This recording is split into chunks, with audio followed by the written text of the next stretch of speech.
Ты платишь больше, а по факту получаешь меньше. Станет легче, дешевле, проще. Но на самом деле нет. Эти вопросы в Польше решаются гораздо быстрее. Просто разбили окно в машине, вытащили сумочку с документами. С дочкой мы жили полгода в Швейцарии, пожили год в Канаде, и мы снова выехали в Польшу. Привет, друзья! Недавно делал видео о самых классных, безопасных странах ЕС, которые можно рассматривать для иммиграции. В перечне стран была Испания. И нам написали в комментариях наши подписчики, которые живут в Испании. Так сложилось, что они написали как раз таки, говорят, что мы будем через пару дней во Вроцлаве, потому что мы планируем переезжать обратно в Польшу. Нам был крайне интересен их личный опыт. Я думаю, что для многих людей тоже будет интересно послушать.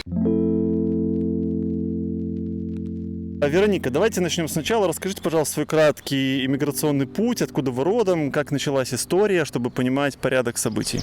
Итак, мы встретились с Вероникой. Она родом из Украины. Она не говорит на русском языке, а соцсети ведет на своем родном языке, общается тоже на родном языке, но мы попросили для удобства общения рассказать нам на русском. Она любезно согласилась сделать исключение. Мы сами белорусы, и у нас в Беларуси 95% белорусов вообще в мире говорят на русском языке. Это для тех, кто не понимает, как обстоят дела. Мы знаем свой родной язык, просто так вот для удобства общения. Эту важную языковую ремарочку я сделал, потому что всегда найдутся неадекваты, у которых постоянно что-то там подгорает. Спокойно, все под контролем. Родом я с Украины, с Киевской области. Мой миграционный путь с мужем и с ребенком 5 лет начался в 2019 году. Еще не было ковида, нам было интересно пожить в другой стране, посмотреть, какие отличия между Украиной и Польшей. И путем выбора мы определились все-таки на Польшу, потому что это ближе к дому. Было реально получить документы, тогда уже действовала шенгенская зона, и мы путем взвешивания всех за и против выбрали Польшу, Варшаву. Решили начать именно с столицы, потому что там было больше возможностей работать. Я на тот момент работала уже онлайн, около 3 лет после декрета, а муж пошел работать в такси в Uber. То есть это был такой оптимальный вариант для того, чтобы зацепиться, понять, подходит нам эта страна или нет, и испробовать все свои возможности жизни за границей, в эмиграции. Польша нам понравилась с первого взгляда. Она была классная, перспективная, семейная. Нам очень зашел их подход к жизни, отношение к семье. Мы прожили чуть больше полгода, начался ковид. Мы пожили полгода еще в Польше с карантином, с этими выходами в супермаркеты, с прогулками собак, с возможностью выйти буквально на несколько часов на улицу. Ребенок играл тоже, в принципе, на партере, на этом балкончике большую часть времени. Было действительно сложно. Муж остался без работы, Uber, он тогда временно прекратил свое существование, грубо говоря, потому что не было никаких путешествий, перелетов, заказов. Мы просидели дома и решили вернуться временно в Украину. Муж переквалифицировался, пошел работать в IT. И вот в IT он проработал год до начала войны, и в феврале началась война, и мы снова выехали в Польшу. Во второй заход уже в Польше, сколько вы пробыли и как родилась идея Испании, почему вам так, почему в голову пришла идея? С начала войны, на самом деле, я пожила в нескольких странах, не только в Польше. С дочкой мы жили полгода в Швейцарии у наших родственников. После Швейцарии с дочкой и с мамой мужа мы пожили год в Канаде. И после года в Канаде мы вернулись все дружно в Варшаву. Муж работал и все время жил в Варшаве. Это я перемещалась с ребенком. После Канады? После Канады 2 года практически мы пожили в Варшаве. В Варшаве, да. После Канады 2 года. И как на горизонте? На горизонте нарисовалась Испания, так как я была в декрете уже полгода на момент принятия решения переехать в Испанию. И мы просто подумали, что если не сейчас, когда будет еще возможность попробовать? Можно поехать, попробовать разочароваться, либо наоборот быть в полном восторге, остаться там жить, либо вернуться назад в Польшу. В принципе, тоже этот сценарий мы не откидывали. Поэтому мы, в принципе, так и решили в связи с возможностью для украинцев перемещения по Евросоюзу попробовать, почему бы нам не пожить в Испании, тем более, что это было такой нашей тоже мечтой с прошлого. Но вот интересно, да, почему Испания, почему она была мечтой, потому что мне так кажется, что, в принципе, этот путь Польша-Испания, он очень популярен среди поляков тоже. Ну, они же туда тоже массово едут, и благодаря вот этому мифу тоже существует такой стереотип, что там какой-то рай. Да, маркетинговый ход сработал и в нашем случае. Испания нас манила климатом, 300 солнечных дней в году, их отношением к жизни. Когда ты не живешь там, тебе кажется, что очень классно, какие они легкие, какие они беззаботные, что они там живут свою лучшую жизнь, начиная с 10 утра, они уже пьют бокальчик вина, пива, наслаждаются кофе за очень по очень приятным ценам, как бы 1,5 евро по сравнению с Варшавой, с Польшей в целом. Поэтому нам хотелось попробовать действительно, как нам будет там, сможем ли мы организовать свой быт, ну и вообще, есть ли шансы у нас уже зацепиться за эту страну. Окей. Тогда, получается, в каком году вы переезжаете и ваши первые эмоции? Вот что? Вот первый месяц жизни, осознание ваше? Мы переехали в сентябре 2024 года. Первые наши эмоции это была эйфория. Мы просто так гордились собой, что мы рискнули попробовать, потому что там действительно сумасшедшие закаты, очень классный климат. Просто тебе не нужны никакие не зимние вещи, ты все время ходишь в демисезонных вещах, либо наслаждаешься солнышком на протяжении лета. Друзья, кстати, отговаривали нас очень многие, потому что офис мужа находился в Варшаве, у нас уже тоже был там свой социальный коллектив, с кем мы общались, с кем дружили наши дети. Также все перемещения даются трудно детям, учитывая то, что у нас как бы подросток, которому на момент переезда было 9 лет. Поэтому, в принципе, вот эйфория, я бы сказала, и удовлетворение от того, что мы не побоялись и рискнули. Это наши эмоции в первый месяц переезда. Какой регион выбрали? Мы выбрали регион Валенсия, небольшой городок в 80 километрах от Валенсии, Кастельон-де-ля-Плана. Это очень популярное направление сейчас. Многие украинцы, белорусы, русские переезжают туда. И они... Я слышал, что там огромнейший хаб постсоветских, из постсоветских огромный. стран. Правда. Я даже скажу, что, наверное, 20% населения сейчас составляют украинцы и белорусы. Очень много, на самом деле.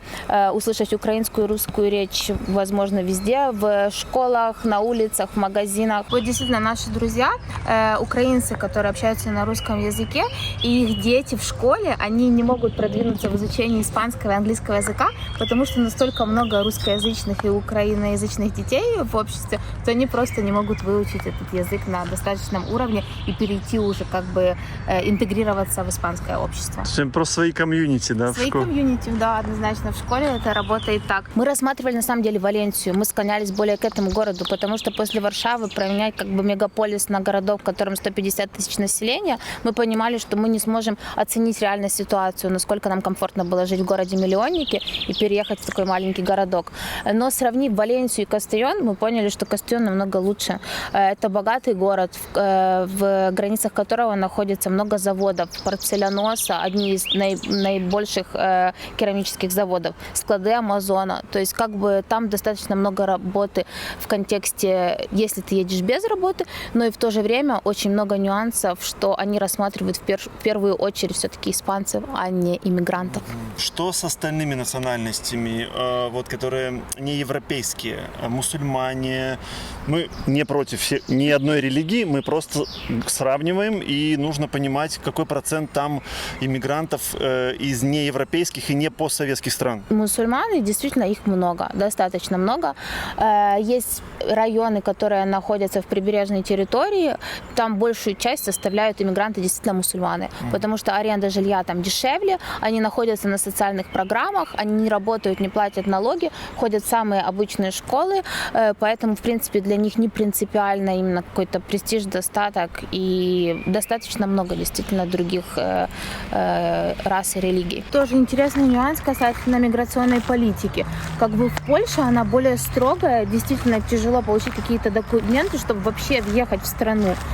В то же время Испания принимает закон о легализации 500 тысяч населения, которые находятся сейчас на нелегальных условиях в Испании, и в тот же момент начинают как бы все расы, которые находятся в Испании, атаковать полицейские участки для того, чтобы получить свою ситу и запустить процесс легализации.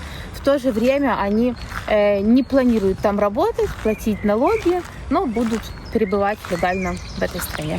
Я так понимаю, это повсеместно в Европе сейчас происходит. Много Да.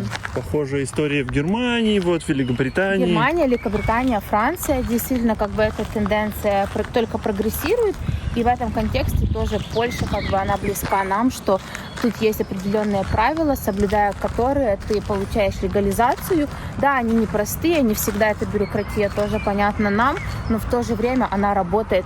Она работает и тем самым защищает права поляков. Хорошо, в связи с этим сразу же перейдем к безопасности. Насколько сильно развита преступность, мелкая в особенности. Вот всякие разбить стекло, ограбить машину, украсть сумку, телефон.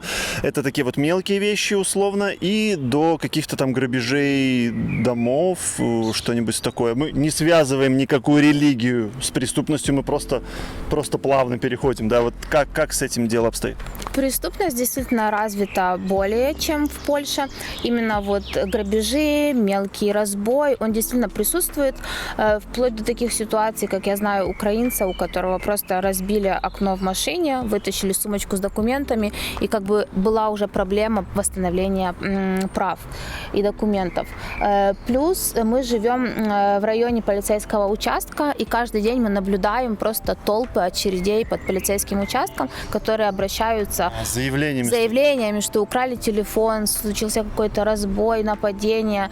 Как бы это присутствует. И я понимаю, что это еще присутствует более на низком уровне в нашем городке, чем это было бы в Валенсии либо в Барселоне. Плюс такой момент, что так как испанцы, они ко всему относятся достаточно лояльно, они не спешат регистрировать эти заявления. Есть кейсы тоже у наших знакомых,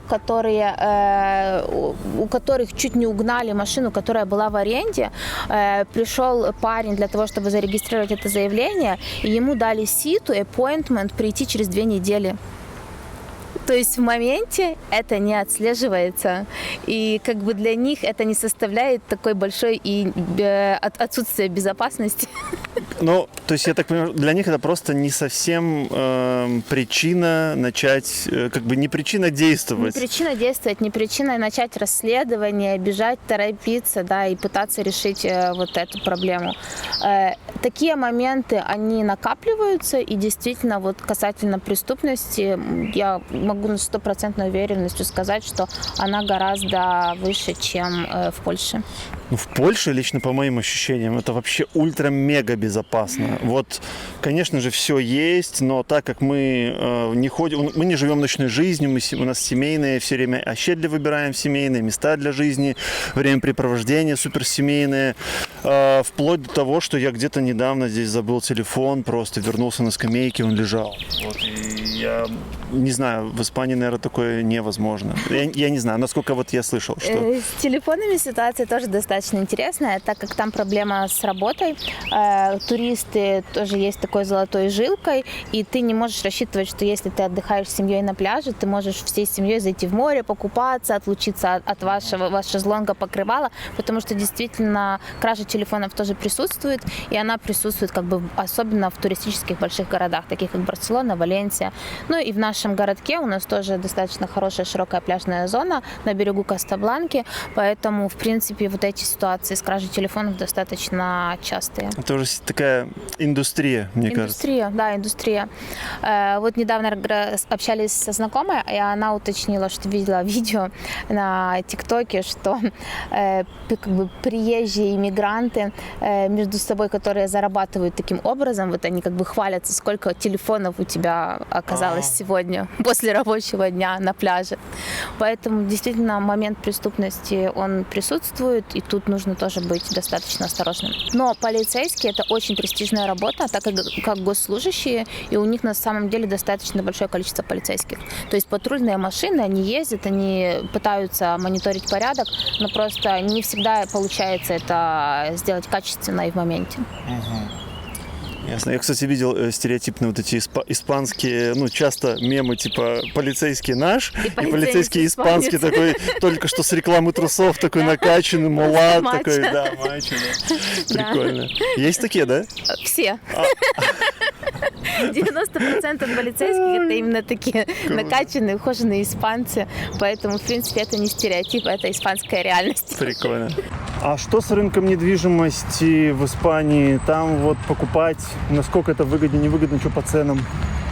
Ну, зависит от вашей ситуации. То есть, если нет возможности купить квартиру сразу и будете претендовать на ипотеку, ситуация гораздо сложнее, чем в Польше, потому что там еще, вот я слышала от знакомых, что нужно заплатить 10% налога после покупки недвижимости. То есть, вне зависимости, это первичка, вторичка, как бы рассчитываете, что это нужно закладывать в ваш бюджет. В смысле 10%? 10%, да. Плюс еще один Даже новостройка. Да, вы должны заплатить налог 10%. То есть это достаточно такой интересный вопрос. Что слышала от друзей украинцев, которые покупали квартиру, вот они покупали конкретно на вторичке эту ситуацию, я слышала. Ну и проценты у брокеров на недвижимость тоже больше.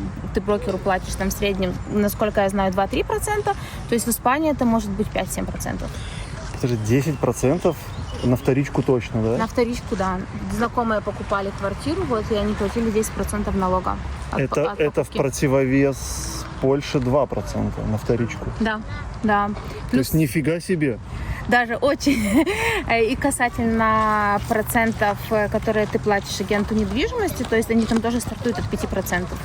То есть сумма действительно выходит круглая на вот эти дополнительные расходы, помимо того... Там нотариусы еще. Да.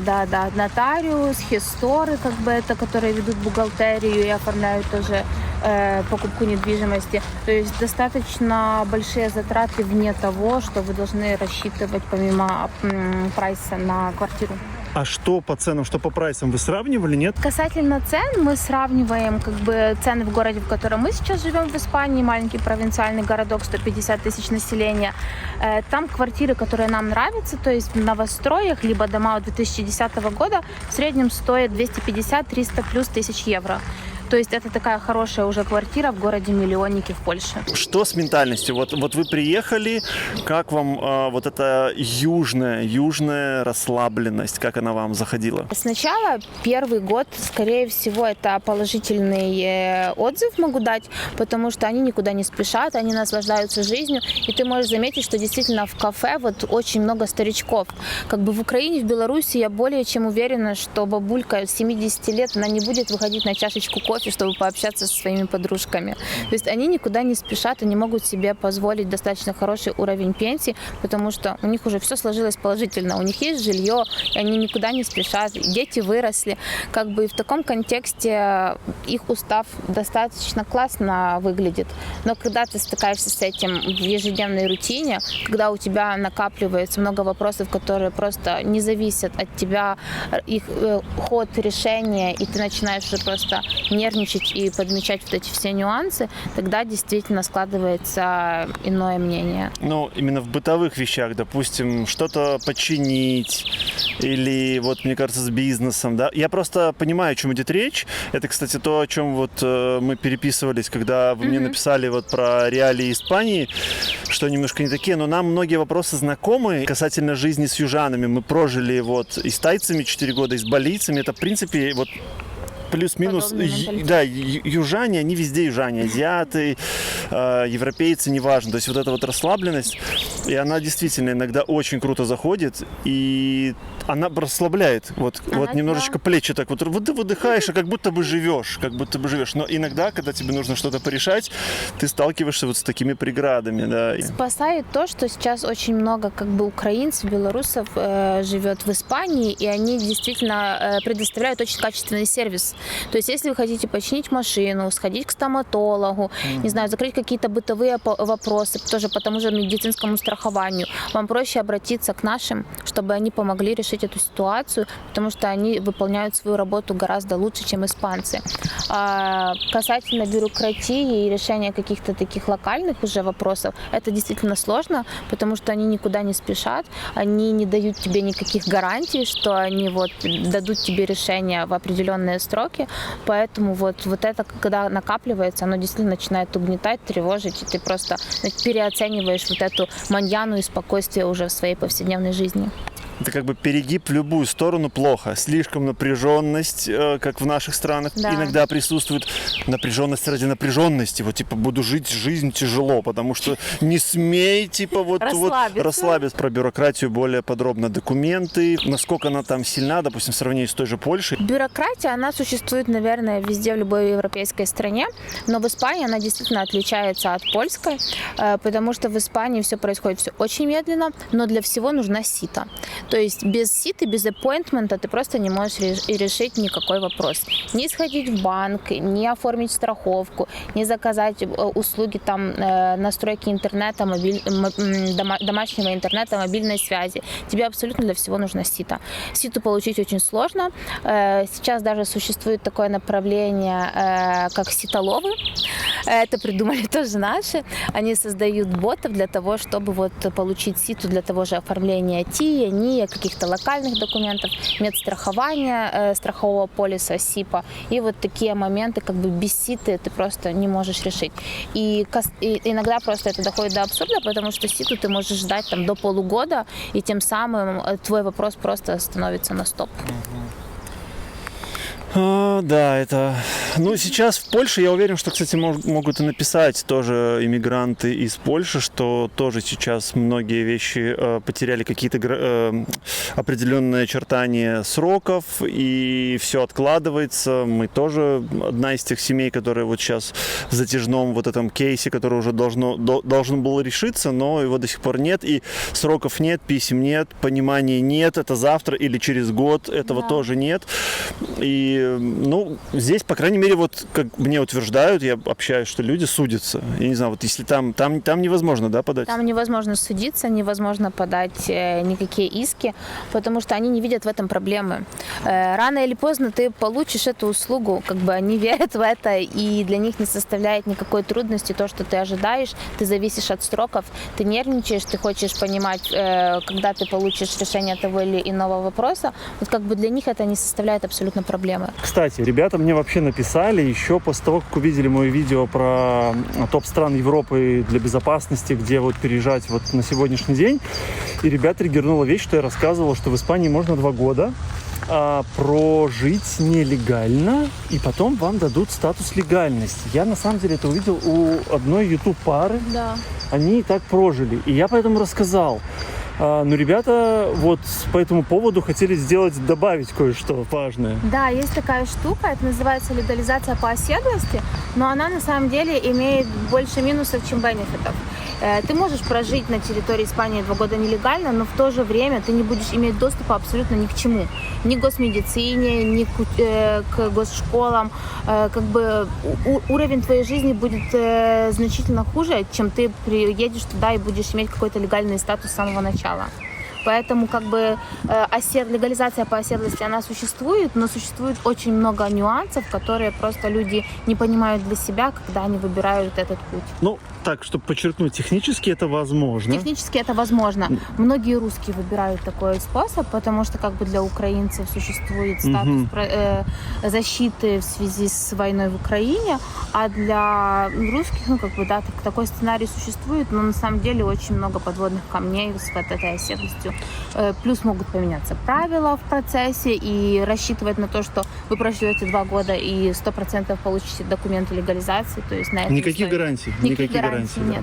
Но я, кстати, это видел на канале у ребят из России, поэтому если ребята, которые не хотели просто жить в таких условиях, ну, как это, выбор такой, либо как-то где-то выживать, ну, либо вообще что-то там, то люди выбирают так. Ну, хорошо, что есть такая возможность вообще, на самом деле, это хорошее дополнение. Спасибо большое. Забежим немножечко вперед. Какой главный триггер, вот какая конкретная ситуация или череда событий в Испании стала последней каплей, после которой вы твердо решили, что хотите обратно в Польшу? Да, действительно, первый год ты живешь в эйфории, тебе нравится климат, тебе нравится как бы социум, который никуда не спешит, который действительно очень добрый, там как бы нет буллинга, он отсутствует в Испании, они хорошо относятся ко всем, то есть это такой положительный момент. Но в то же время они предпочитают испанцев, если в решении какого-то того или иного вопроса. То есть в школе место, допустим, дадут испанцу. Также, если ты ищешь работу, как бы испанцы будут в первой череде, помимо иммигрантов.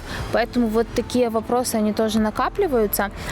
Плюс, что то, что я упомянула касательно бюрократии, они не дают никаких гарантий. Мы открыли вопрос растаможки машины и понимали, как будет проходить процесс, запустили его, взяли предварительно ситы на все последующие этапы. И когда мы заплатили дилеру Шкоды за то, чтобы получить сертификат соответствия нашей машины европейским стандартам, как бы с нас взяли оплату и сказали, но сроков, когда вы получите этот сертификат, у нас нет. И вот мы ждали месяц, 2, 3, полгода, мы ждем до сих пор этот сертификат, мы уже пропустили все последующие ситы с техосмотром, с техпаспортом, страхованием, потому что первый этап у нас до сих пор остается в подвешенном состоянии. То есть вот такие моменты, когда они накапливаются, а ты понимаешь, что не имеешь абсолютно на них никаких рычагов давления, и они, скорее всего, тебя все-таки подводят к тому решению, что так не может продолжаться все время, и нужно искать другой оптимальный вариант. Ну, справедливости ради, конечно, нужно отметить, что это нормальная ситуация, когда испанцы предпочитают испанцев, мне кажется, что поляки предпочитают поляков, и мы в своих странах, скорее всего, тоже бы, если бы какие-то вопросы поднимались такого рода, мы тоже, скорее всего, предпочитали бы своих. Это норма. Существует огромный языковой барьер, то есть со знанием английского языка ты не вольешься в общество испанское, потому что они просто, я скажу, 60-70% испанцев, они не знают английского языка. То есть тебе нужно учить действительно испанский, и вплоть до абсурда доходят какие-то такие моменты, что они не знают, что такое как бы кофе with milk. Тебе нужно обязательно уточнить это на испанском. Да, это бытовые моменты. Мы уже владеем такими там фразами базовыми, чтобы закрыть свои потребности ежедневные, но все же язык — это такая большой триггер, который тоже не дает тебе влиться полноценно в их общество. Напоминаю, что в нашем телеграм-канале собрано огромное количество полезной информации по жизни, переезду, иммиграции в Польшу. Там в закрепленном посте собраны очень классные агенты по всем городам Польши, которые, там, где у нас есть личные друзья. Это не просто какие-то агенты, это наши личные друзья, с которыми мы дружим и за которых лично отвечаем. Там страховки, там мобильная связь, там школы, там автосервисы. Все, что лично через свой опыт жизненный мы пропускаем, мы собираем там. Также там много всяких скидок, промокодов. Страховка на автомобиль, кстати, лучший агрегатор вообще по реф-ссылочке проходите, получите бонусы. В общем, вся полезная информация по переезду, жизни в Польше. Закреп-пост, телеграм, приходите, кому нужно, плюс общение, задать вопрос. Вашим триггером является не какое-то конкретное событие, а просто вот накопление мелких бытовых вопросов, что... Ты знаешь, вот невозможность растаможить машину, вот это, скорее всего, стало таким триггером. Невозможность поменять права на испанский, потому что просто нет возможности получить ситу. И тоже достаточно много вопросов к медицине. То есть я понимаю, что европейская медицина работает иначе, не так, как в Украине, в Беларуси, но есть вопросы и к государственной, и к частной медицине. То есть очень сложно решить какие-либо вопросы, и вот это тоже как бы накапливалось, и в какой-то момент просто мы поняли, что функционировать так будет дальше сложно.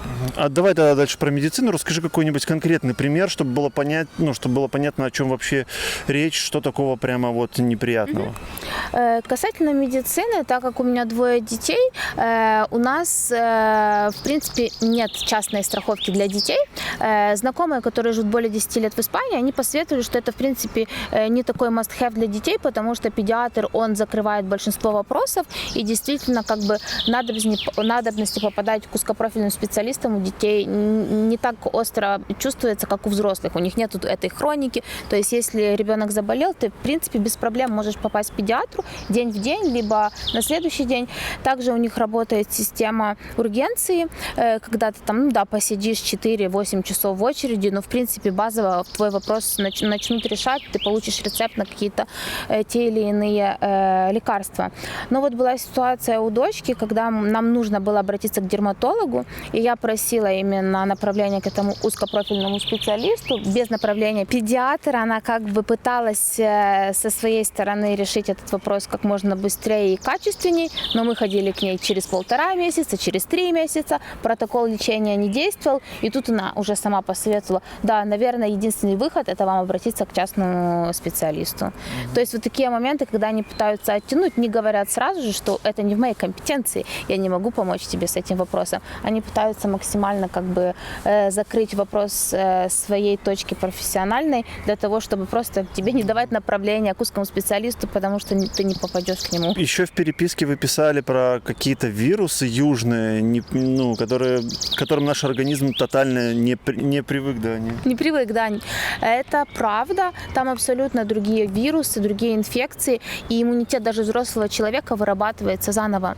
То есть мы неоднократно стыкались с ротавирусами. Как бы ротавирус в Украине, в Польше ребенок проживает на протяжении 2-4 дней, вырабатывается иммунитет и не болеет потом несколько лет. Плюс даже существует прививка от ротавирусной инфекции, капельки, которые дают новорожденным. Но там ротавирусов просто настолько много, что у нас была ситуация, когда старшая дочка, которая 11 лет, она болела каждые 3 недели новым ротавирусом. Мы откровенно к этому не были готовы. Мы болели вместе с ней, вместе с нами болел маленький ребенок, которому 2 года. Мы перманентно находились на изоляции, и как бы вот это тоже достаточно такой накопительный эффект, когда ты просто уже не выдерживаешь.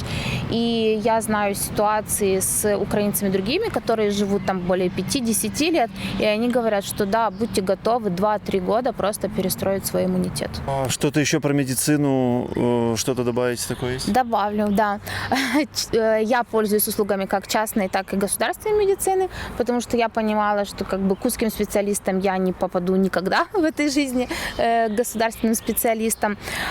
Поэтому могу сказать, что сроки ожидания в Испании тоже гораздо дольше, чем в Польше.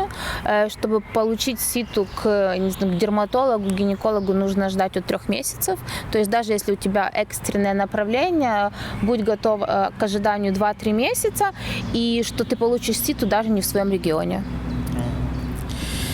Ну, про польскую медицину тоже, я не знаю, вы же, наверное, слышали тоже. Я пользовалась услугами люксмеда здесь, как бы все намного быстрее и понятней. Я не знаю, там действительно это работает очень сложно. Вот, чтобы сделать УЗИ, ехать за 130 километров от твоего города, чтобы обратиться за рецептом к врачу, ждать несколько месяцев. Последняя ситуация триггерная тоже, которая случилась со мной, и как бы я уже подытожила, что частная медицина, она не работает нормальным образом в Испании. Это то, что у меня было направление от доктора на лекарство, которое я прошла по всем аптекам города, как бы мне сказали, его нет в стоке, и другая часть аптек сказали, что его уже сняли с производства. Я обратилась к своему семейному доктору, и она подытожила, что, к сожалению, альтернативы нет, нужно поискать, либо обратитесь к вашему узкому специалисту. Я ей объяснила, что ждать ситы у этого узкого специалиста 2-3 месяца, на что она просто развела руками. То есть эти вопросы в Польше решаются гораздо быстрее. Вот наглядный пример. Мужу нужно были капли с антибиотиком для глаз, и мы вчера оформили за 15 минут рецепт через e-рецепт на веб-сайте и получили как бы свое лекарство. То есть это очень быстро, классно, доступно. Да, ты там платишь 40-70 злотых, но ты получаешь качественную услугу в очень короткий срок. То есть в Испании, если что-то случилось, и ты готов заплатить, то есть даже при наличии денег, вот ты не можешь просто пойти и решить свой вопрос. Не можешь. В этом плане, да. Ты платишь страховку, как бы там 80 евро в среднем стоит месячная страховка на человека медицинская. То есть на семью это пакет 200 плюс евро в месяц. И в принципе это достаточно дорого. И медицина частная, она не гибкая. Она не гибкая и без индивидуального подхода. У них есть протоколы, которым они следуют. И если они тебе не подходят, то есть это уже больше вопрос к тебе. Поэтому я достаточно часто за 1,5 года жизни в Испании я минимум 2 раза обращалась к польским врачам, когда приезжала сюда к мужу. Понятно. Ну, вот это для тех, кто жалуется на польскую медицину, всегда помните, что есть еще во много раз хуже. Опять же, может быть, у кого-то другой опыт, потому что про польскую медицину я слышу как и плохо, так и хорошо. Мы за 2 года жизни, за 4 уже даже, если в общей сложности жизни в Польше, мы ни разу не обращались. Мы сдавали что-то там, кровь ходили, анализы, это все платно. И один раз, по-моему, водили ребенка, там, это было еще давным-давно, там, с ухом, и все просто в частный кабинет без страховки. Да. Но я слышал отзывы как «Ой-ой, как ужасно», и отзывы о том, как «Ой, как тут все круто, действительно классно». Напишите о своем опыте, интересно послушать. Но вот интересно, что в Испании намного все хуже, чем здесь, как оказывается. Климат надоел, жарко, влажно, плесень, вот эти все вещи. Насколько вы с этим столкнулись? Климат действительно выглядит иначе. Комфортно на самом деле большую часть года, кроме вот жарких месяцев. Начиная с июля до конца сентября действительно очень жарко. Будь готов, что температура в тени плюс 36-40 градусов. Это действительно приносит дискомфорт и достаточно высокий ценник за электроэнергию, за кондиционер. Плюс такой нюанс, что да, в испанских квартирах есть плесень, и ты будешь отапливать кондиционером зимой и охлаждать помещение летом. То есть ценник за электроэнергию действительно достаточно высокий. Минимально, что мы платили, это 200 евро в месяц. И если у вас кондиционер летом работает нон-стоп, будь готов заплатить 400-500 евро за электроэнергию. А без кондиционера в жаркий период, я слышал, нереально. Реально. Вот уже сейчас в конце апреля в квартире очень жарко. Там тонкие стены, окна выходят на солнечную сторону, и действительно уже там с 11 дня начинается жара. И плесень, прям реальная плесень. Потому что вот мы, допустим, в Азии сталкивались, мы болели всей семьей, у нас была скрытая плесень под краской. Там прям вот, или это такой, сырость, немножко запах, или прямо вот растут эти грибы? Это зависит от качества жилья, которое вы арендуете. Если вы живете в новом доме, там 2010 года минимум, то не будет преобладать плесень. Она может образовываться в ванной, где-то в шкафах вы чувствуете запах, но это не глобально. А если вы арендуете квартиру в старых домах, в панельках, в испанских, не знаю, которым там 40 плюс лет, то там действительно там плесень очень глобальная. На потолках, на вещах. Есть даже специальные такие штуки, абсорбирующие, да, которые в Меркадоне, в супермаркете испанском очень популярны, и люди просто выливают по пол-литра воды. Да, мы в Таиланде, по-моему, в Таиланде ставили такие штуки, там абсорбенты, вода туда стекает, да, выливали тоже много. Но это проблема, да, вот юга, которую люди если не пожить, то и об этом не узнаешь. Вот самое страшное, когда заболеваешь, мы всей семьей болели, полгода не могли вылечить этот кашель, а грибок, кстати, этот плесень вообще практически никак. Я представляю сейчас с испанской медициной идти разбираться с этой плесенью, они скажут, чего? Транкило, все хорошо, в порядке, расслабься. Да, это так. Возможно, даже они не так реагируют на нее, потому что они привыкают к этому, они живут в этом сыром климате всю жизнь. То есть люди-иммигранты, они более чувствительны, потому что мы не привыкли. Да, это как с вирусами, то же самое. Да. Мы на больнице смотрим, на нас няня приезжает к нам, смотрит, я ей про плесень рассказываю, трава на земле, небо на этом самом, плесень в домах. Ребята, это окей.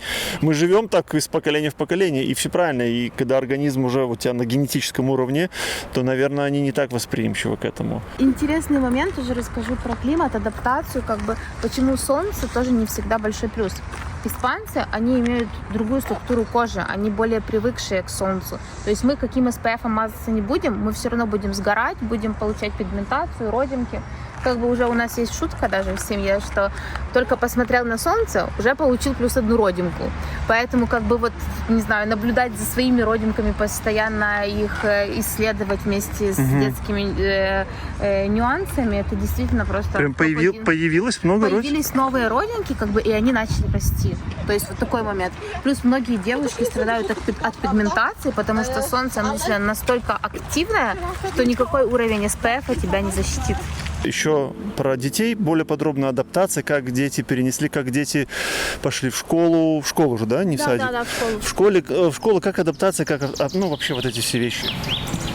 Ну, адаптация, в принципе, для ребенка она проходит более мягче, чем для взрослых. Но тут такой интересный момент, что вам нужно быть готовым и хорошо изучить правила вступления в школы перед тем, как вы выбираете для себя Испанию как новая страна для жизни.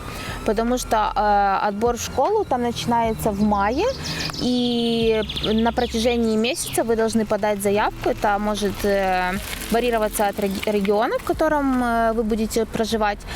Нужно подать заявку в Министерство образования с списком минимум 2-3 школ, куда бы вы хотели попасть, но это все должно тоже находиться на вашем районе. То есть до этого вы должны снять квартиру, получить НИЭ, и уже с этими документами также желательно медицинскую страховку. Прошу прощения, что получить? НИЭ. Это идентификационный налоговый номер, типа такого, как у нас ИНН, знаешь, не знаю, в Беларуси у вас также. Это основной номер, в принципе, который будет идентифицировать вас вот как Ну, это может... единицу. Это как в Польше песель, наверное? Как песель, да, который будет идентифицировать вас как единицу испанского общества. И вот с вот этим НИЭ, с пропиской, договором аренды, с документами, переведенными на испанский язык вашего ребенка и вашими оригинальными загранпаспортами, вы идете в Министерство образования и подаете заявку. Но до этого вам нужно быть готовым, что вы должны арендовать жилье в том районе, в котором вы хотите претендовать в школы. То есть там уже начинается отбор. Если есть места, ваши пожелания учитывают, и вы попадаете в одну из тех 2-3 школ, которые вы выбрали. Но в нашем личном случае ситуация сложилась немного иначе. Мы поступали в школу среди учебного года в начале октября, и мы не попали ни в одну из школ, которая была в нашем виш-листе.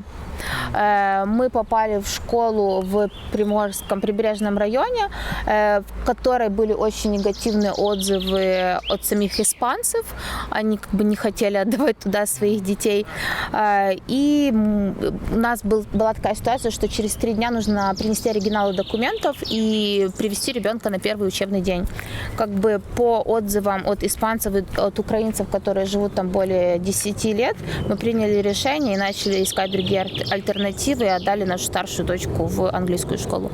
В частную? В частную. В Испании очень любят детей, но ненавидят детские площадки.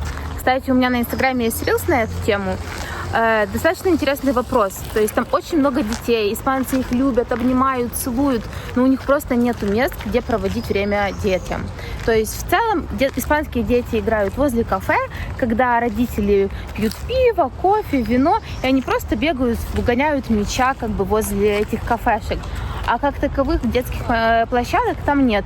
Максимум, на что вы можете рассчитывать, это качелька на пружинке и очередь на горку. Слушай, ну детям после Испании здесь должно быть в Польше очень круто. Интересный момент. Мы когда приехали к мужу в Варшаву летом, нашей младшей дочке было 1,5 года, и она, когда увидела детскую площадку в Варшавском парке, она просто была в шоке, и каждый раз, когда мы выходили на улицу, вела нас в ту сторону.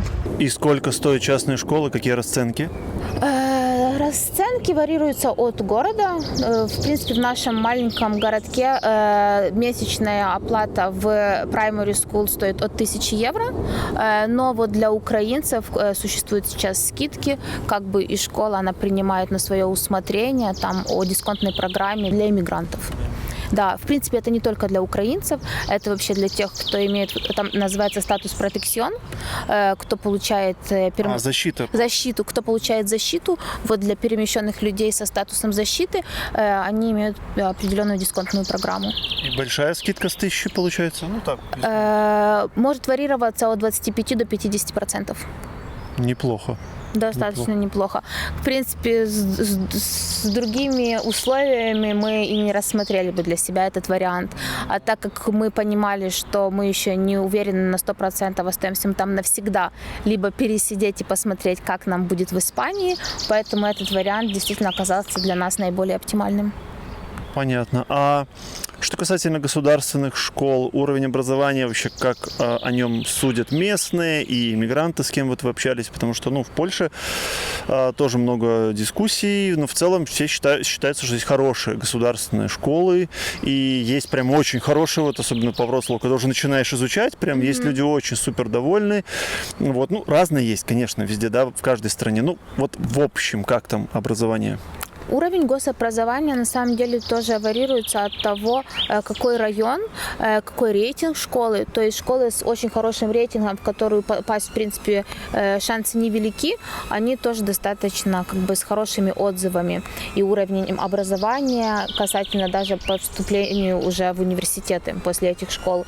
Но другой момент, большинство школ все-таки имеют свои какие-то нюансы, и даже испанцы сами, они недовольны уровнем нагрузки для детей, потому что у них, в принципе, все маньяна, транкила, они не очень много парятся касательно уровня образования и стараются не напрягать своих детей.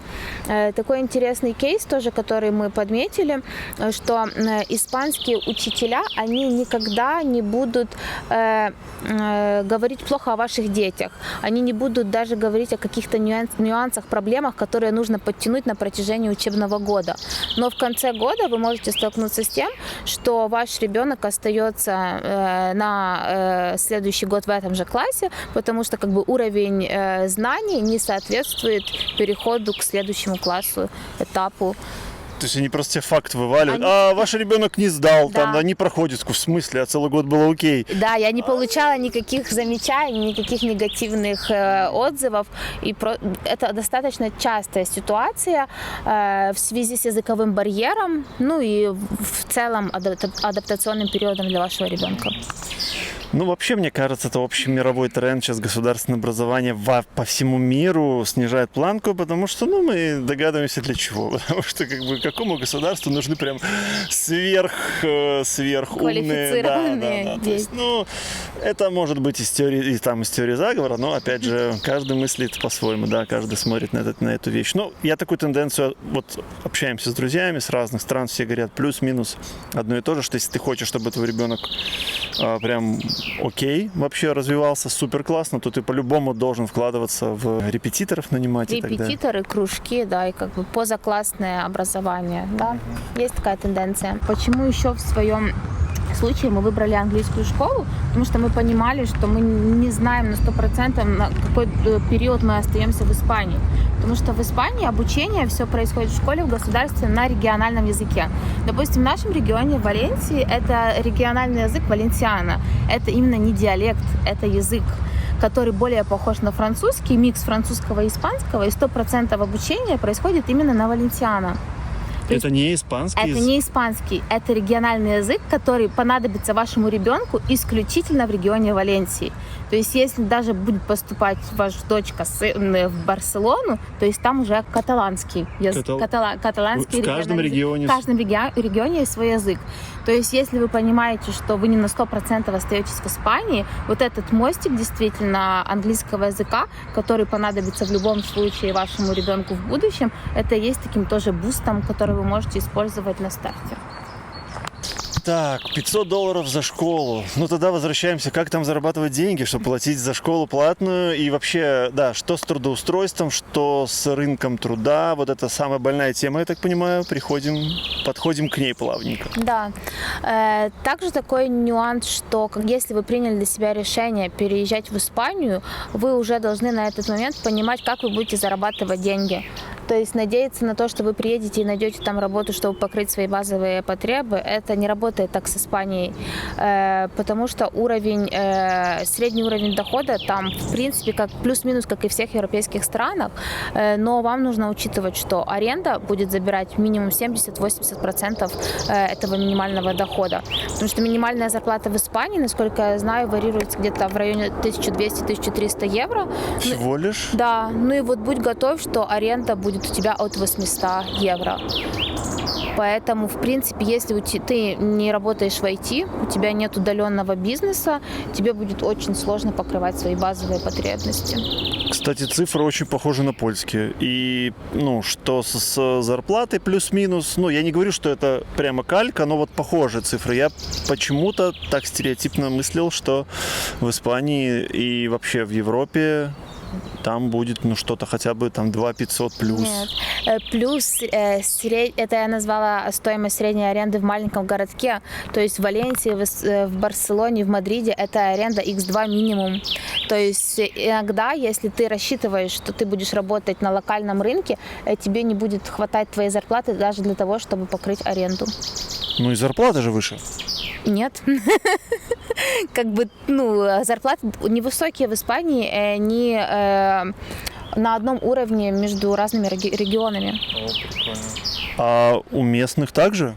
Да, у местных также. Плюс, так как я упомянула ранее, местные имеют свои привилегии.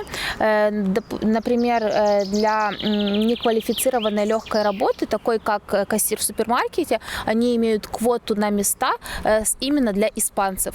То есть вы не встретите в Испании массово иммигрантов на кассах, так как мы видим здесь в Бедренке, в Лидле много украинцев, белорусов, слышим свою речь. В Испании у них есть квота для кассиров, для сотрудников там каких-то тоже киосков, продавцов, консультантов. Это всегда будут испанцы. Ага. Хорошо. Как вы решали вопрос с трудоустройством? Чем вы занимаетесь? На какую работу нашли? Мы ехали уже туда, в принципе, своей постоянной работой. Муж у меня работает в сфере IT, он переквалифицировался на IT-специалиста с появлением ковида. Я находилась на момент переезда нашего в Испанию в декретном отпуске. Ну вот сейчас тоже как раз нахожусь в процессе возвращения в сферу IT. Прикольно. Вот все бы хотели, просто про этот IT уже все бы хотели в IT работать. Все бы хотели. По-другому не выжить, если ты не в IT или у тебя нет бизнеса. А что если отвлечься от темы, что с IT-индустрией происходит? Я слышал, что нейросети сейчас будут, искусственный интеллект в целом активно будет сокращать количество айтишников, правда, нет? Правда, думаю, да. Многие айтишники сейчас переживают, переквалифицируются также, потому что понимают, что какую-то часть работы смогут забрать нейросети. Человеческий фактор, он все равно будет присутствовать. Я, например, работаю менеджером продажам в сфере IT, поэтому, в принципе, тут не имею опасений, что мою специфику полностью заберут нейросети. Мне кажется, просто вопрос времени. Мы еще не когда он уже, как говорят, когда он уже сам себя начнет развивать, когда мы ему будем не нужны в целом, если до этого дойдет. Но посмотрим. Все возможно. Сейчас очень тяжело что-то спланировать наперед, как бы в современном мире с войнами, с катаклизмами, это очень сложно иметь дальносрочный план. Это точно. В Испании нельзя приехать устроиться в такси и как-то зарабатывать? Такси – это очень интересная тема в Испании. Например, в таком городке, как у нас, 150 тысяч населения, там вообще нет Uber. Там нет никаких онлайн-служб такси. Ты должен звонить по телефону и заказывать такси, говорить только на испанском языке, и еще под вопросом, приедет ли к тебе машина в нужное для тебя время. Как у нас в 2000-х? Да, именно так. То есть касательно такси, вы действительно можете вернуться в 2000-е на вашей родине и попробовать заказать такси по телефону. Но тут такой нюанс немаловажный, что нужно говорить на испанском языке, на английском вряд ли вас поймут. Слушай, а в этом же контексте тогда что происходит с вот этой технологизацией в других сферах? Онлайн-банкинг, приложения. То есть, если нет Uber, я так понимаю, это в принципе распространяется практически на все сферы. Диджитализация, она на немного ином уровне, чем это в Польше, в Украине. Украина, она вообще очень продвинулась за последние 5 лет. У нас были все виды приложений, можно было открыть счет в банке за 15 минут. То есть все было развито очень круто. В Испании ситуация выглядит иначе. У них есть интернет-банкинг, у них есть доставка еды, но она также работает медленно и не всегда качественно. Есть, но не так, как мы привыкли, да? Да, немного не так, как мы привыкли. То есть курьер, например, доставка еды в Глово. Будьте готовы, что вы не получите свою посылку совсем, ее потеряют или доставят через несколько недель, перепутают ваш заказ в Глово. То есть такие моменты, да. А почта, вот как здесь, в Польше же это все развито на каком-то космическом уровне. Вот эти почкоматы, DHL, Инпосты, Allegro. Как там с этим? Почтоматов достаточно значительно меньше, чем в Польше, на самом деле. У них есть Инпост, есть DHL, но ссылаясь на их отношение к вещам, как бы, и то, что они не запариваются, если что-то пошло не так, они что-то потеряли, как бы, или не доставили в сроки. Ситуация наглядная, которая случилась с нами, мы отправляли свои документы на автомобиль с Польши DHL, и курьер просто их потерял. Мы не получили никакую компенсацию там, кроме того, как затраты на курьерские услуги, 20 евро, кажется, при том, что мы получили уведомление, что сегодня ожидайте свою посылку, и через несколько дней то, что ваша посылка потерялась. Ну вот мне вот эта вот южная история, типа, ну что-то, маньяна, расслабься. Ну, Да, какие-то документы. Реально. Посылка, ребята, жизнь, солнце, паэлья. Неоднократно мы видели сами с детьми, что курьер берет такую кучу посылок, и просто какие-то конвертики выпадают у него из-под рук. Он не обращает на них внимания и идет дальше. Ну, какие-то выпали. Ну, такая жизнь, как бы, да. Интересная ситуация, которая сложилась у нас с банком. Мы открывали счет мужу несколько раз. Его блокировали и открывали потом следующий. Ситуация даже случилась до того, как мы завели на банковский счет первый евро. То есть просто испанский менеджер забыл добавить нужные документы, и в связи с этим главный офис заблокировал наш счет. Как бы идти легким путем и разблокировать его, это не про испанцев. Они пригласили нас на новую ситу и открыли следующий счет. В то же время карту мою банковскую они теряли 3 раза. То есть только через 3 месяца я получила свою карту доставкой почты. Хотя они убеждали, что заказывайте домой почтовым сервисом, потому что это надежнее и быстрее, чем вы будете ожидать ее у нас в офисе. И потом тот самый курьер, который поднимает вот эти посылки посылочки, теряет конверточки, да. По поводу севера Испании, были ли вы там, не рассматривали, почему? Там же как раз не так жарко, по-моему, дешевле. Мы не были на севере Испании, рассматривали его как бы потенциально для переезда, но понимаем уже по отзывам наших друзей, которые переехали с Польши на север Испании, что климат плюс-минус одинаковый, там есть океан, там есть солнце, но в этом океане ты не купаешься, потому что действительно холодно. И уровень сырости, как бы безработицы тоже гораздо выше, чем на юге Испании. Ага. Ну, мы как раз таки тоже рассматривали север. Я рассматриваю, жена очень не хочет, ей хочется в солнце. Получается такая крайность, что нету что-то. А какой регион в Испании будет самый такой медианный, самый комфортный по климату?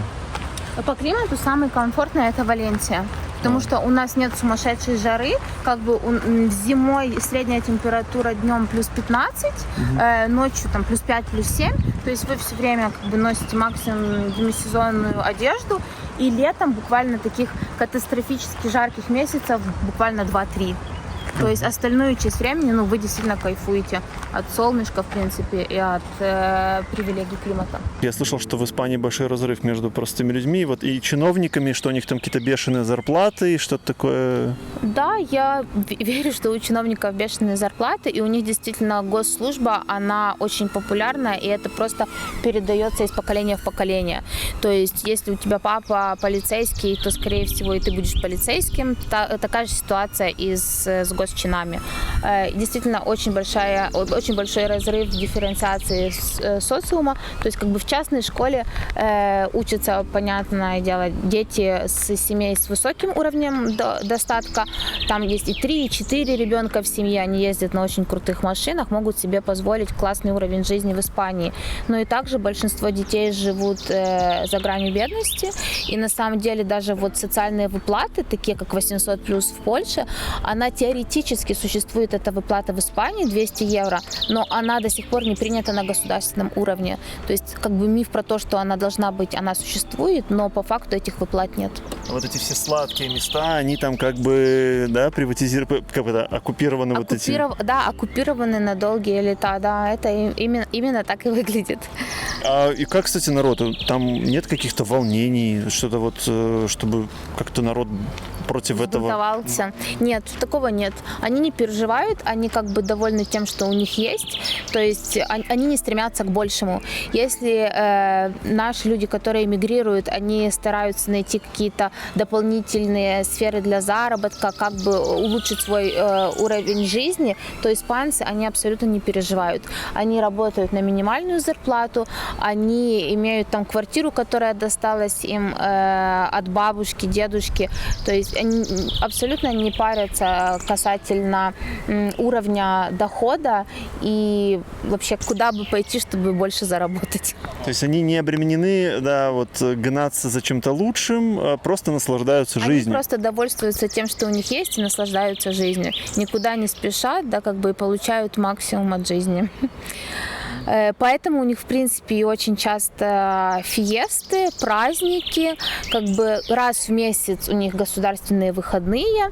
В нашем регионе, допустим, День города празднуют 9 дней. Этот праздник называется Магдалена, и вот действительно все, кто работают на локальном рынке труда, они празднуют 9 дней. Каникулы в школах 9 дней, они раскладывают столы, варят паэлью в центре города, много концертов, салютов. То есть как бы они полностью наслаждаются жизнью и не переживают, что им нужно гнаться за тем, чтобы заработать больше. На сегодняшний день Польша и Испания, они находятся примерно на одном уровне по затратам. То есть мы думали, что мы переедем в Испанию, в маленький город после Варшавы, станет легче, дешевле, проще. Но на самом деле нет. То есть примерно то, что ты тратишь в Испании, такой же бюджет нужно рассчитывать, закладывать и в Польше. Да, но ты говорила, что вы уезжали из столицы и переехали не в столицу. Как бы нужно учитывать, но только что мы с тобой разговаривали, я не совсем тоже ощущаю разницы после Варшавы во Вроцлаве. Плюс-минус то же самое по стоимости. То же самое. Действительно, тяжело сравнить после жизни в городе-миллионнике, как бы маленький провинциальный городок в 150 тысяч, но уровень затрат действительно примерно на одном и том же уровне. Угу. То есть Польша и Испания плюс-минус по деньгам одно и то же? Плюс-минус, да, действительно так. Если вы хотите сохранить тот же уровень жизни, который вы поддерживали в Польше, то есть в Испании вам не станет проще, потому что Испания далеко не дешевая страна. Если есть онлайн-доход, то в Испании будет жить хорошо. Если работу нужно искать на месте, то будут проблемы, и, скорее всего, это будет так вот стык в стык на границе выживания, я так понимаю. Да, если у вас есть работа онлайн, вы уже едете с четким планом, вы можете покрыть свои месячные затраты, то в Испании вам будет достаточно комфортно. Но не забывайте, что вам нужно будет платить налоги также в Испании. То есть через 183 дня вы стаете испанским налоговым резидентом, и будьте готовы, что вы будете платить там, от 20 до 40% со своего дохода. К налогам вернемся попозже, а сейчас еще вот интересна цифра. Примерно сколько нужно, чтобы вот, более-менее жить с каким-то отдыхом, там раз в 2 месяца хотя бы по месту, по Испании кататься. Какая цифра должна быть? Если ваш ребенок хотя бы один учится в частной школе, то комфортный бюджет на месяц – это 4-4,5 тысячи евро. То есть ниже уже будет дискомфорт? Будет дискомфортно, потому что, в принципе, жилье тоже на такую семью 3-4 человека с нормальным комфортным ремонтом в нашем городке – это 1000-1200 евро. И хорошо, что тогда еще добавим про цены на продукты и качество продуктов? Цены на продукты действительно плюс-минус одинаковые. На самом деле Испания далеко не дешевая страна, как ее привыкли все позиционировать. Конечно, морепродукты, овощи, фрукты, они будут дешевле, чем в Польше, и качество будет выше. Но, например, там нет молочки, там также проблемы с мясными изделиями, то есть они гораздо дороже. То есть ценник на мясные продукты x2 по сравнению с Польшей. Все остальное, фрукты, овощи, рыба достаточно доступно. На нашу семью мы делали тоже сравнение. В принципе, как в Польше, так и в Испании. Такой оптимальный бюджет на еду у нас 100 000 евро. По вкусу, по качеству, вот фрукты в особенности, так ли они хороши, как думают о продуктах вот южного региона? Фрукты очень вкусные. К примеру, апельсины вы можете купить за 1 евро 3 килограмма на рынке. То есть они очень вкусные, сладкие, и действительно качество фруктов, овощей на очень высоком уровне. Они насыщенные, они вкусные, они без пестицидов, без красителей. То есть круглый год вы можете наслаждаться испанскими вкусными фруктами и овощами. Ну а для славян вот молочка и вся вот эта история, наверное, провал, да? Это провал. Все славяне готовят творог с грецкого йогурта дома. Поэтому как бы ни молочки, ни чизкейка, ни сырников, у них нет таких продуктов. И в принципе нет привязки к таким продуктам. Они любят их сыры, в принципе даже с козы, с барашки, вот очень популярные. Сыры достаточно вкусные, много альтернатив молочным продуктам, но вот сметану, творог, йогурт, кефир, такого вы не встретите. Ты вот упоминала налоги, давайте поподробнее. Ты рассказывал, что там какая-то отдельная не очень интересная, вернее, не очень приятная история с налогами, да? Да, действительно, ситуация с налогами, она не совсем такая благоприятная, как в Польше. Допустим, даже для тех же работников IT здесь есть классные процентные ставки, когда вы платите 8,5-12% от дохода и покрываете ЗУС. То есть, в принципе, это достаточно хорошие условия, которые может позволить себе каждый работник IT. Будьте готовы, что в Испании с доходом от выше 2500 евро вы будете платить там 30-40% налогов от своего дохода. Наш персональный кейс касательно налогов, вот когда пришло время возвращаться мне с декрета, и мы с мужем посчитали, сколько налогов в Испании заплатим мы с ним вместе, он со своего ФОПа, я со своего, и разница просто нас шокировала. Это тоже как бы было таким одним из триггеров, почему мы снова начали задумываться, что, возможно, Испания не лучший вариант для жизни там, потому что разница в налогах составляла месячный платеж ипотеки в Польше. Если забегать немного назад даже, то за год можно купить квартиру в Украине.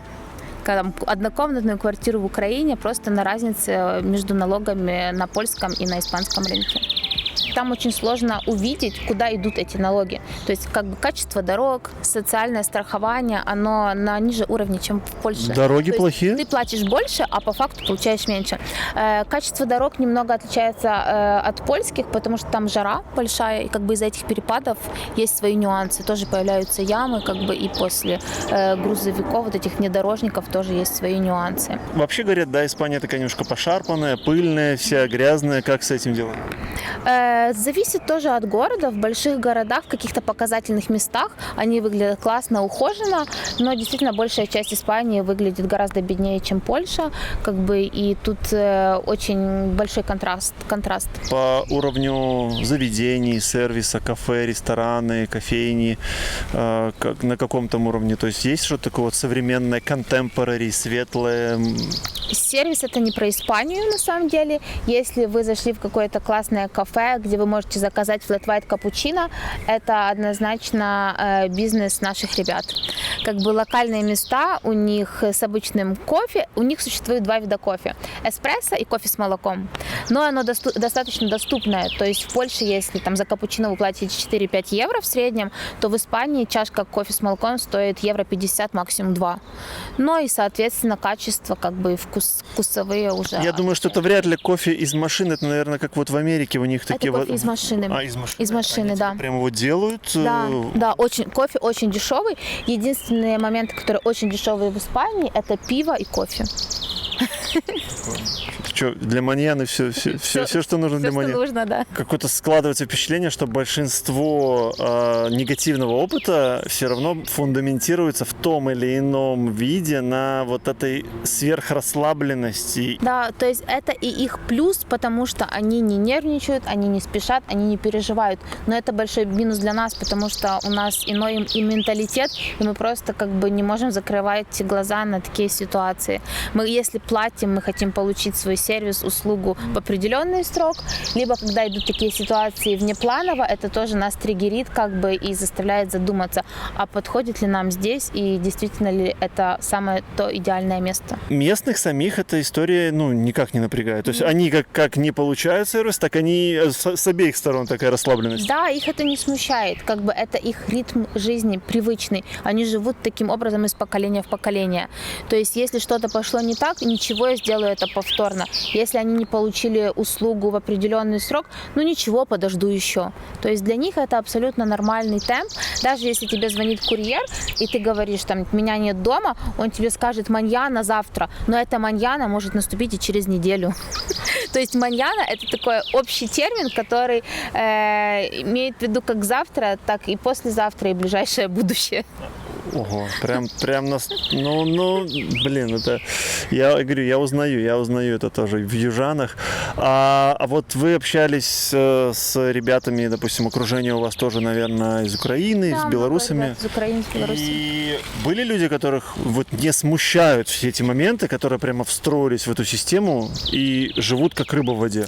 Да, мы заметили, что наши знакомые, друзья, которые живут в Испании более 10 лет, и это их первая страна в эмиграции, они смирились с этим, и их абсолютно устраивает этот темп жизни. Потому что, грубо говоря, им не с чем сравнивать. Если они уехали с Украины, с Беларуси 10 лет назад, они понимают, что и сервис, как бы и качество услуг было на достаточно низком уровне тогда. Если они имеют опыт и пожили в других странах, и также выехали с той же Украины с началом войны 4-5 лет назад, то есть когда у нас уже сервис и все услуги были очень на крутом уровне. И действительно есть с чем сравнить, и они начинают искать какие-то альтернативы и лучшие варианты, как можно ускорить процессы, как можно найти выход из ситуации и какие вообще альтернативы оптимальные существуют для переезда. После всего сказанного у вас появилось ощущение, что вы хотите, наверное, с Испанией разорвать отношения, и взгляд упал опять на Польшу, я так понимаю. Потому что здесь понятные правила игры, ты знаешь уже, что здесь как, есть свои плюсы и минусы, и сравнив все-таки жизнь семьи в Польше и в Испании, наверное, все-таки больше плюсов и больше таких привилегий для нас составляет Польша.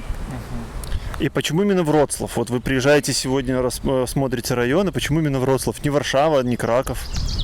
Мы рассматривали действительно много городов. Как бы Варшава, она очень близка нам, родная, но взвесив все за и против, посмотрев рынок аренды жилья, здесь школы также уже есть какое-то общее представление медицинского страхования. Таким образом, мы для себя поставили в приоритете Вроцлав. Ну и, в принципе, как бы климат, мы тоже надеемся, что здесь получше, чем в Варшаве. Нет, я не знаю, 200 дней дождей. Посмотрим, конечно, но все-таки надежда такая остается на Вроцлав. Благодарим Веронику за уделенное время, за информацию, за то, что встретилась, поделилась, рассказала. Увидимся в новых видео. Пока-пока.